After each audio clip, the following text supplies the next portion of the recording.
Je vous souhaite la bienvenue à cette émission, Les Actualités prophétiques. Nous sommes toujours dans cette série vraiment très intéressante, Compte à rebours final vers le contrôle mondial.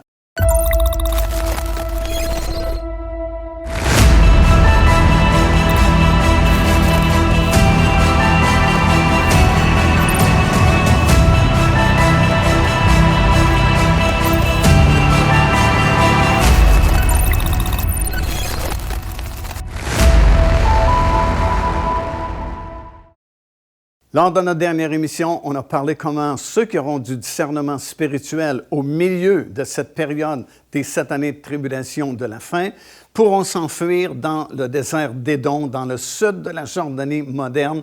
Et là, ils seront protégés pendant 1260 jours, les dernières 3 années et demie, alors que l'Antéchrist fera la pluie et le beau temps vraiment sur cette planète.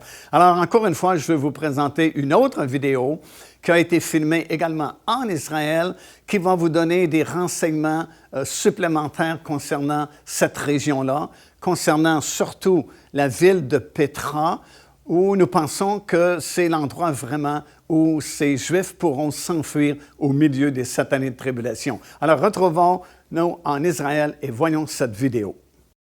Et nous allons visiter cette fameuse ville de Pétra. Pourquoi est-ce que cette ville devient très importante dans ces derniers jours? Parce que nous croyons que c'est là qu'une partie d'Israël pourra se réfugier pendant les dernières 3 années et demie de la période des 7 années de tribulation de la fin. Encore une fois, parce qu'à partir du milieu de cette période-là, des 7 années de tribulation, celui que la Bible appelle l'Antéchrist aura réussi à devenir le gouvernement mondial. Le faux prophète qui soudainement fait son apparition à ce même moment-là demandera que les gens adorent cet homme, lui-même s'auto-proclamera Dieu, souillera le lieu très saint du 3e temple qui aura été reconstruit à Jérusalem sur l'esplanade du temple. Et c'est le signal vraiment pour tous ceux qui auront du discernement spirituel en Israël de fuir rapidement le pays parce qu'ils vont ressentir qu'il y a quelque chose de très mauvais qui est sur le point de se produire. Et le seul endroit, comme on a mentionné dans l'émission précédente, où ils pourront fuir, c'est dans le territoire d'Édom, dans le sud de la Jordanie. Puisque la Jordanie, curieusement, est le seul pays qui va échapper à ce contrôle mondial de l'Antéchrist. Et c'est bien écrit dans votre Bible, dans Daniel, le 12e chapitre et au verset 11, que tout le territoire de la Jordanie échappera au contrôle de l'Antéchrist. Alors ça, c'est l'abomination de la désolation dont Daniel a parlé dans l'Ancien Testament et dont Jésus a parlé également dans les Évangiles. Et il a bien dit au peuple juif, lorsque vous verrez l'abomination de la désolation établie dans le lieu saint, bien que celui qui est sur la couverture de sa maison, la toiture de sa maison, ne prenne pas le temps de prendre ses effets, mais qu'il puisse fuir rapidement. Que je prie du Seigneur que cette fuite n'arrive pas en hiver ou une journée de sabbat, mais que vous puissiez fuir vraiment rapidement parce que les choses vont vraiment se dégénérer rapidement en Israël. Le seul endroit où ils pourront fuir, c'est dans ce territoire-là. Et dans ce territoire-là, on a fait la découverte ou redécouvert, il y a plusieurs années passées maintenant, cette fameuse ville de Pétra. Autrefois, c'était appelé la région de Bozra, et on aura une émission consacrée justement un peu plus tard à Bozra, parce qu'il y a des événements prophétiques qui se produiront un jour également dans cette région-là. Mais Pétra est une ville vraiment particulière, puisque c'est une ville cachée au sein même des rochers de cette région-là. Et nous allons apprendre aujourd'hui au sujet de cette femme qui fuit au désert, et nous allons identifier qui est cette femme qui fuit au désert, et qui va donner naissance à un groupe en particulier qu'on appelle l'enfant mâle, et on va identifier également au cours de cette émission qui est cet enfant mâle. Pour beaucoup de personnes, ça représente le Seigneur Jésus-Christ, mais c'est vraiment pas possible comme je vais vous l'expliquer au cours de cette émission aujourd'hui. Alors, ça va être encore une fois une émission très intéressante. Nous allons déborder au-delà de la frontière d'Israël, vers le sud du pays. Nous allons nous rendre en Jordanie et vous allez apprécier beaucoup de belles images justement de la ville de Pétra. On pénètre à l'intérieur de la ville par ce long corridor qu'on appelle un sikh. Et finalement, nous arrivons dans la ville même. Et récemment, on vient de faire de nouvelles découvertes archéologiques dans la ville de Pétra, où on vient de découvrir une immense plateforme. On ne sait pas exactement à quoi ça servait, mais ça a échappé aux archéologues depuis de nombreuses années, mais c'est une nouvelle découverte qu'on a faite il y a quelques temps passés. Donc, cette ville-là est vraiment dans nos actualités et de plus en plus, et servira de ville de refuge pour Israël. Alors, rendons-nous jusqu'à Pétra.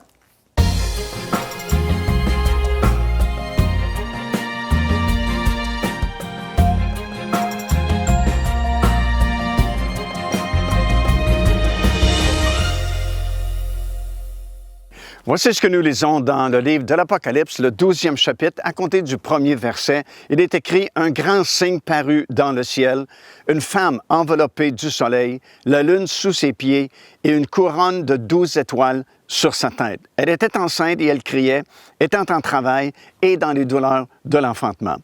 Un autre signe parut encore dans le ciel, et voici c'était un grand dragon rouge ayant 7 têtes et 10 cornes, et sur ses têtes 7 diadèmes. Sa queue entraînait le tiers des étoiles du ciel et les jetait sur la terre. Le dragon se tint devant la femme qui allait enfanter afin de dévorer son fils lorsqu'elle aurait enfanté. Elle enfanta un fils qui doit paître les nations avec une verge de fer, et son enfant fut enlevé vers Dieu et vers son trône. Et la femme s'enfuit dans le désert, où elle avait un lieu préparé par Dieu, afin qu'elle y fût nourrie pendant 1260 jours. Alors ici, nous sommes exactement à mi-chemin, au milieu des 7 années de tribulation de la fin. Et dans ce 12e chapitre du livre de l'Apocalypse, c'est au moment où l'Antéchrist va devenir le gouvernement mondial, va être assassiné par un coup d'épée, comme nous le lisons dans les Écritures. Il va mourir, mais il va revenir à la vie, à la stupéfaction du monde entier, vraiment, qui sera dans l'admiration derrière cet homme qui était mort, mais qui pourtant vit quand même. Et comme on a expliqué, le faux prophète va profiter de ce moment pour faire une image de la bête qui a la blessure mortelle, mais qui pourtant vit quand même, et va demander aussi aux habitants de la planète de faire une image, une copie de cette image et d'adorer cet homme comme Dieu, parce que lui-même se sera auto-proclamé Dieu en s'assoyant dans le lieu très saint. Et comme on a déjà dit, c'est un signal pour ceux qui auront un discernement spirituel en Israël de fuir. Et comme on a dit aussi, le seul endroit où ils pourront fuir vraiment, c'est dans le territoire d'Édom, qui est situé dans le sud de la Jordanie moderne, puisque Jésus avait dit à ces Juifs de fuir dans un endroit situé dans les montagnes et dans le désert. Et en plus, dans Daniel, bien sûr, comme on a vu, c'est le seul pays qui va échapper, du moins dans la région ici du Moyen-Orient, qui va échapper au contrôle de l'Antéchrist. Et ici, dans ce 12e chapitre, nous lisons au sujet de cette femme qui s'enfuit au désert. Et lorsqu'elle est dans le désert, bien sûr, elle était enceinte. Et lorsqu'elle est rendue dans le désert, elle va enfanter un fils qui doit paître toutes les nations. Qui est donc cette femme? Cette femme représente Israël, représente justement tous ces Juifs, comme je viens de mentionner, qui auront du discernement spirituel et qui pourront fuir dans le désert, ici, dans le territoire d'Édom. Ça ne peut être l'Église comme certains le pensent, parce que l'Église, déjà, elle est au ciel depuis le début des 7 années de tribulation. D'autres personnes identifient cette femme avec Marie, la mère de Jésus. Mais non, parce que Marie, à ce moment-là, ça fait longtemps qu'elle est décédée et qu'elle est au ciel, elle aussi. Alors, il ne reste qu'une seule possibilité. Cette femme représente Israël, représente ceux parmi le peuple juif qui fuiront justement au désert au milieu des 7 années de tribulation. D'ailleurs, le symbolisme mentionné, la lune, le soleil, les 12 étoiles, c'est le même symbolisme que vous retrouvez dans Genèse, chapitre 37, les 11 premiers versets, vraiment. Alors que Joseph a fait son songe, vous vous souvenez, et c'est exactement ce qu'il a vu dans son songe. Alors, ça identifie, tous ces signes s'identifient au peuple juif. Alors, ce sont ceux qui viendront ici dans cette région à Pétra. Pétra, bien, c'est le seul endroit vraiment qui correspond à la description biblique.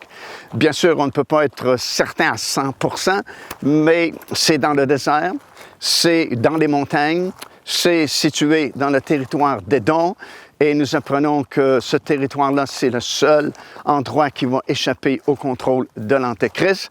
Alors, plus que probable, c'est la ville de Pétra qui est représentée par tous ces signes-là, et c'est ici que ces Juifs pourront être à l'abri, comme une ville de refuge, comme on a déjà enseigné, pendant les 3 dernières années des 7 années de tribulation. Alors, la femme représente Israël. Nous allons voir aussi au cours de cette émission les autres signes que Jean a vus. Puis Jean va voir un deuxième grand signe. Il va voir un grand dragon rouge dans le ciel avec 7 têtes et 10 cornes.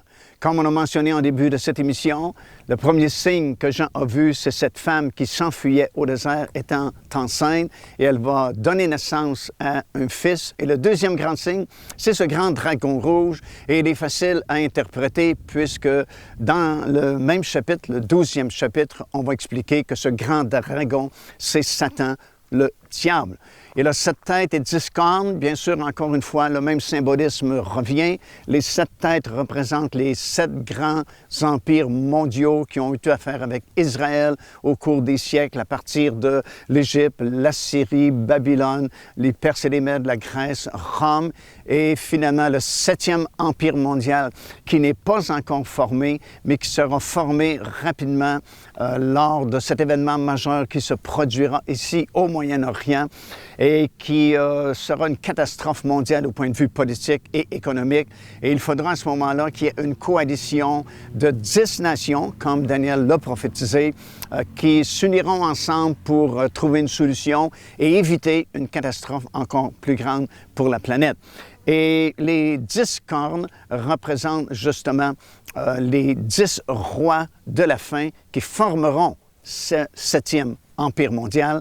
Et comme nous l'avons déjà vu, il y aura 5 rois à l'ouest de la mer Méditerranée et 5 rois à l'est de la mer Méditerranée qui formeront cette coalition, ce gouvernement d'urgence à la toute fin pour éviter le pire. Alors, le dragon, c'est Satan. Quelques versets plus loin, nous allons lire qu'il y aura une guerre dans le ciel, justement, parce que le moment est venu de chasser l'ennemi, chasser le diable du ciel, de la puissance. Il est appelé la puissance, le prince de la puissance de l'air, parce qu'il a accès dans le ciel avec ses démons, avec ses anges déchus.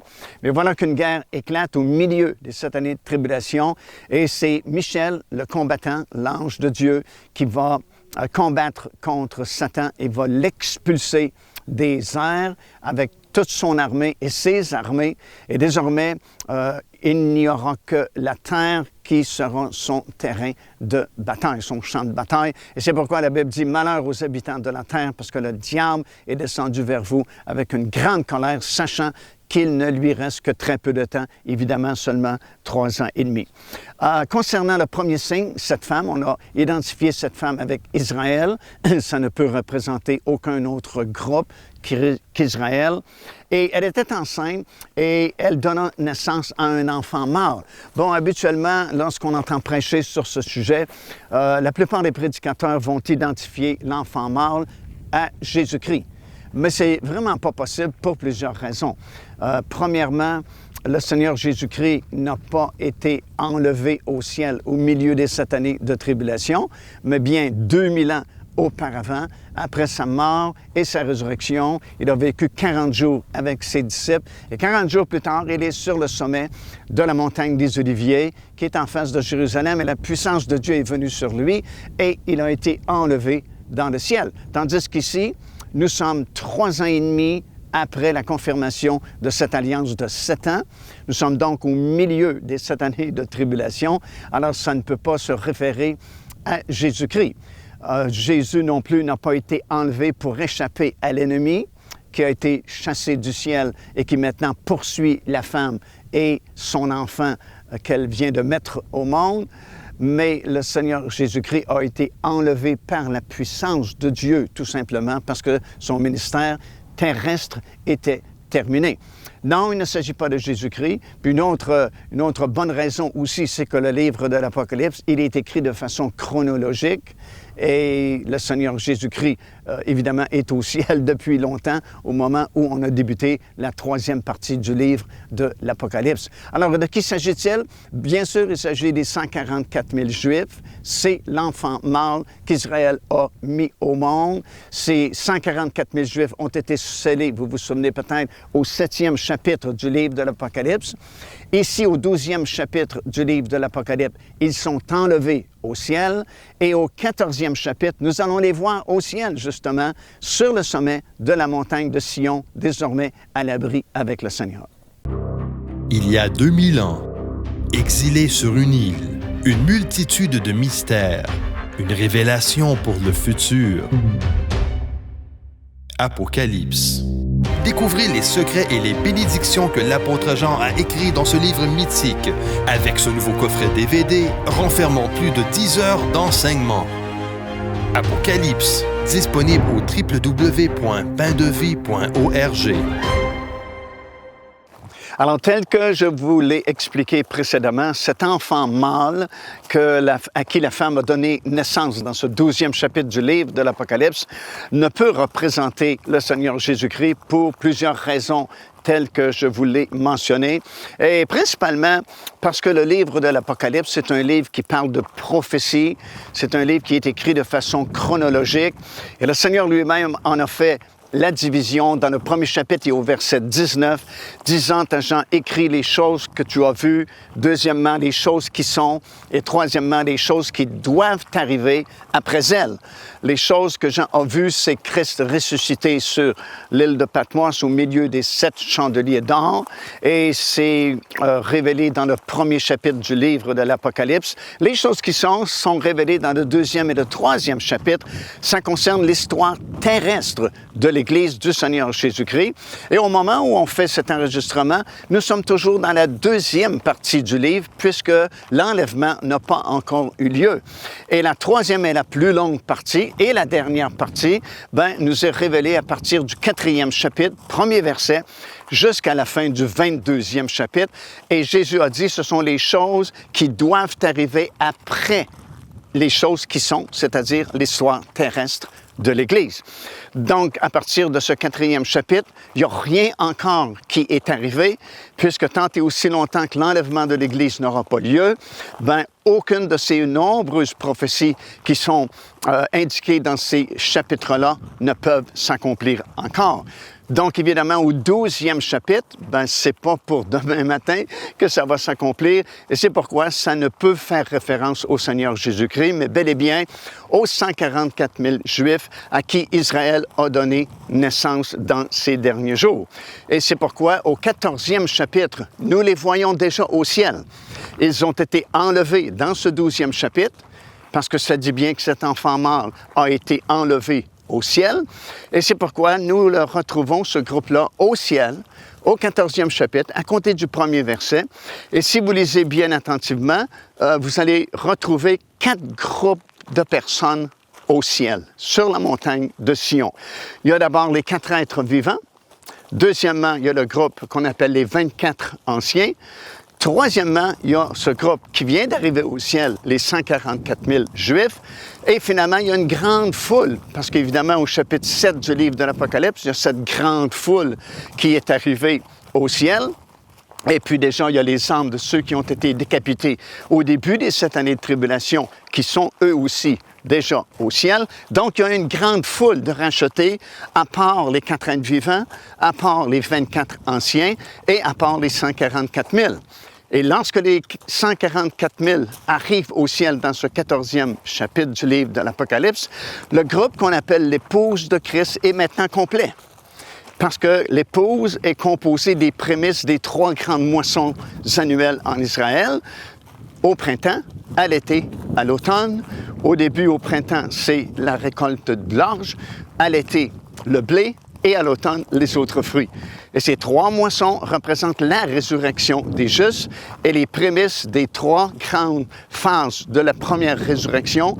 Plusieurs des saints de l'Ancien Testament qui faisaient partie des prémices de l'Ancien Testament, jumelés aux prémices du Nouveau Testament. Lorsque la trompette sonnera, tous ceux qui se seront préparés vont monter dans les airs à la rencontre du Seigneur et représentent les prémices de la deuxième moisson, la moisson de blé, et finalement les 144 000 qui sont les prémices d'Israël. Vous le lisez dans le 14e chapitre, c'est bien écrit noir sur blanc, ce sont les prémices, et ce sont les prémices de la troisième et dernière moisson, les autres fruits.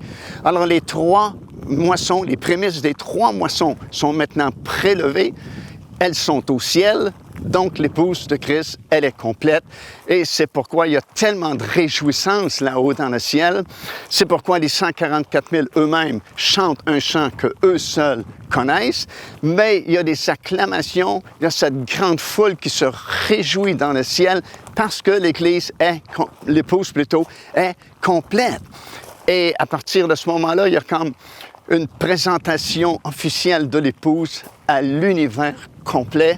L'épouse est complète et dans très peu de temps maintenant, l'époux va revenir avec sa glorieuse épouse. La cérémonie du mariage se fera sur la montagne de Sion, suivie du festin des noces de l'agneau, l'ouverture du règne de 1000 ans et l'établissement du royaume de Dieu.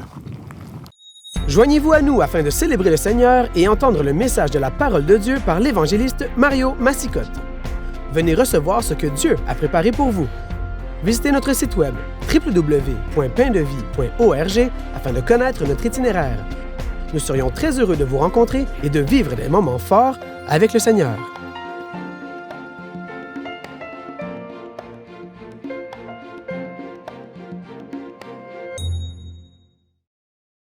Alors, nous continuons notre analyse du 12e chapitre du livre de l'Apocalypse. Et dans ce 12e chapitre, comme nous l'avons expliqué, nous sommes au milieu des 7 années de tribulation. Et Jean va voir 2 grands signes être manifestés dans le ciel. Premier signe, il a vu cette femme qui était enceinte et qui allait donner naissance à un enfant mâle. Et le deuxième grand signe, c'était ce grand dragon rouge qui représentait Satan, le diable. Évidemment, on a expliqué que la femme représentait Israël et que l'enfant mâle à qui elle a donné naissance représentait les 144 000 Juifs qui avaient été scellés au début des 7 années de tribulation. Maintenant, ici, ils sont enlevés au ciel et au chapitre 14, comme je viens d'expliquer, ils sont déjà rendus dans la présence de Dieu, là-haut dans le ciel, sur le sommet de la montagne de Sion. Et il y a cette présentation officielle, si vous voulez, de l'épouse de Christ à tout l'univers. Et c'est pourquoi il y a tellement de réjouissance, il y a des chants, il y a des Alléluia, parce que tous ceux qui devaient faire partie de ce groupe-là qui s'appelle l'épouse de Christ, maintenant sont rendus au ciel. L'épouse est complète. Et c'est ce groupe-là qui va régner avec le Seigneur Jésus-Christ. Comme nous allons le constater un peu plus loin dans nos émissions de télévision, il y aura des récompenses différentes pour les différents rachetés de l'Éternel. Il y aura des degrés même d'intimité différents, des couronnes différentes, des autorités différentes. Même l'apparence de chacun sera différente. Certains, dit l'apôtre Paul, brilleront comme le soleil, d'autres comme la lune, d'autres comme les étoiles. Et bien sûr, dit-il, autre est l'éclat du soleil, autre est l'éclat de la lune et autre est l'éclat des étoiles. Alors, ce groupe-là, c'est la meilleure position vraiment à rechercher pour l'éternité, l'épouse de Christ. Et ce n'est pas difficile de faire partie de ce groupe-là parce que tout ce que la parole de Dieu nous demande, c'est d'être fidèle. Dans l'Épître de Paul aux Corinthiens, l'apôtre dit « Tout ce qu'on demande au dispensateur, c'est qu'il soit trouvé fidèle. » Alors, si nous sommes fidèles jusqu'à la fin, comme l'Écriture nous exhorte, nous sommes assurés de faire partie de ce groupe-là qui régnera avec le Seigneur Jésus-Christ. Puis, dans le 12e chapitre toujours, mais des versets 15 jusqu'au verset 18, nous apprenons qu'il y a cette guerre qui aura lieu dans le ciel, parce que voilà un autre jugement qui est prononcé sur Satan lui-même. Il y a déjà eu un premier jugement en Éden, lorsqu'il a séduit nos premiers parents. Il y a eu un deuxième jugement sur la croix de Golgotha, lorsque Christ a donné sa vie pour nous. Et là, c'est un autre jugement. Il est expulsé hors du ciel et son territoire est limité à la planète Terre. Et on dit aux habitants, bien, malheur à vous, parce que le diable est descendu vers vous avec une grande rage, et sachant qu'il ne lui reste que 3 ans et demi avant qu'il soit enfermé dans l'abîme et plus tard jeté dans l'étang ardent de feu, là où seront l'Antéchrist, le faux prophète, et évidemment tous les rebelles et ceux qui n'ont pas accepté le Seigneur Jésus-Christ. Mais lorsqu'il est précipité hors du ciel, bien sûr, il va s'attaquer directement à Israël et surtout à ce groupe parmi Israël qui s'est enfui justement dans cette ville, Pétra, parce que il est conscient que ce sont les premiers à qui il veut s'attaquer. Et il va intervenir par une inondation, comme c'est écrit dans le livre de l'Apocalypse, comme un fleuve d'eau. Et on sait qu'à Pétra, il y a déjà eu des groupes de touristes qui ont péri alors qu'il y a eu des pluies abondantes qui sont tombées soudainement. Et parce que c'est uniquement de la roche, l'eau ne peut pas s'infiltrer rapidement dans la terre. Et ils sont morts noyés parce qu'il n'y avait pas d'issue possible dans le corridor, par exemple, de la ville de Pétra. C'est ce que l'ennemi tente de faire, tente de noyer littéralement ces Juifs qui ont quitté Jérusalem et d'autres peut-être villes pour s'enfuir dans le territoire d'Édom par un fleuve, la Bible dit, mais la terre s'ouvrit, Dieu est intervenu, la terre s'ouvrit et le fleuve a été englouti par la terre à ce moment-là et le peuple qui s'est réfugié ici a été sauvé. Alors, c'est vraiment des prophéties qui sont mentionnées dans la parole du Seigneur, qui ne sont pas encore arrivées, évidemment, mais qui arriveront sûrement, puisque lorsque Dieu donne une parole prophétique dans la Bible, sûrement elle va s'accomplir, parce que c'est une parole prophétique certaine, comme va dire l'apôtre Pierre dans son épître dans le Nouveau Testament. Ici l'évangéliste Mario Massicotte qui vous invite à vous inscrire à notre lettre de nouvelles électronique. Et pour ce faire, il suffit de visiter notre site web au www.paindevie.org et tout en haut à la droite de votre écran, vous allez voir cet onglet sur lequel vous cliquez et vous vous inscrivez tout simplement. Ça vous permettra de recevoir des nouvelles du ministère de Pain de Vie et en même temps recevoir le bon enseignement de la parole de Dieu. Faites-le donc aujourd'hui même. Car Dieu a tant aimé le monde qu'il a donné son Fils unique, afin que quiconque croit en lui ne périsse point, mais qu'il ait la vie éternelle. Téléchargez gratuitement l'enseignement « Le salut, c'est quoi ?» en visitant notre site web www.paindevie.org et recevez la grâce merveilleuse que Dieu vous offre.